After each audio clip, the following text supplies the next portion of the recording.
All right, Craig here with Lean Motorsports. Got this thing in here. I'm going to show you my parameters here. We'll go through it real quick. All right, so running mode, forward brake, max force 25, cutoff voltage 3 volts per cell. I have the ESC disabled, thermal protection, the motor is disabled. You can disable the cutoff voltage if you like. BEC voltage is at 6 volts. 12 scale, these things are a little twitchy, short wheelbase. So I leave them at 6 to kind of slow it down. You know, when I race dirt, oval, and that kind of stuff, off-road, I will turn that up to 7. Remote off is disabled. I'm like when we go to Chili Bowl and you have your buddy picking up your car, I'll turn that on where I can just hold the brake and turn the car off so they don't have to worry about it. Sensor mode, make sure it's in full sensor mode. Make sure you run the sensor wire.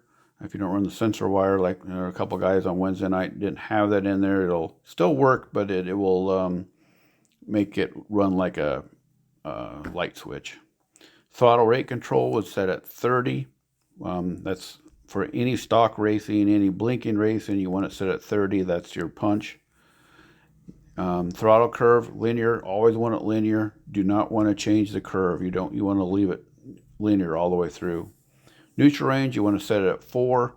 You know, back in the 80s and 90s, we had those set at 6 because the technology with the speed controls and the radios weren't quite as good. But man, the technology we have now, you can set it at 40. So it really makes it easier to hit the brakes and hit full throttle. You're just getting a little bit quicker doing that. Coast is at 0. Your drive frequency for stock racing, I set it at 1K. Now, softening value and softening range. This is 2 topics here that people don't understand. The softening range I set at 10, and that means that I'm taking 10 degrees of timing out of the motor. You can set it from 1 to 30 if you like. So I set it at 10. And then the softening range is the percentage of the trigger. So once I pull the trigger and I hit 51%, it'll put all that 10% of that timing back into the motor.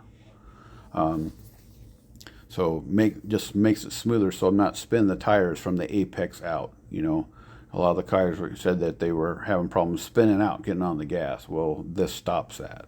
You know, so when the track is super green, like it was on Wednesday, I had it at 50. You know, as the track gets better, as we run it and we keep this track set up for a little while, then I'll turn it down to 40.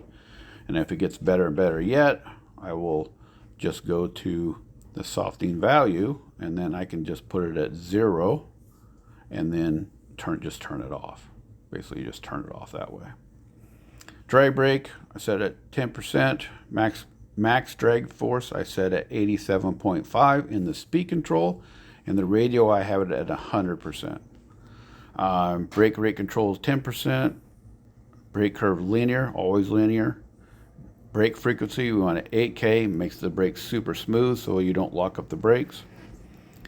Brake control linear, boost timing 0, of course. Now, I have this set at 0, brake force at 87.5. You can do 100 brakes, which is a little bit too much. But you set it at 87.5, you set the radio at 100. So what that means is I can take my car down the straightaway, wide open, and I can slam on the brakes and the car will coast and come to a stop. Won't lock up the brakes, the car won't twitch or do anything, funky. If it still does that at these settings, what you can do is you go into radio, turn it from 100, maybe down to 98, 97, or 95, and you can fine tune it just a little bit so it doesn't do that. So let's look at my logs from the A main. This top one is the A main, so my speed control was at 104. Motor temp was 134. Battery voltage was 3.9. Max motor RPM was 6,700.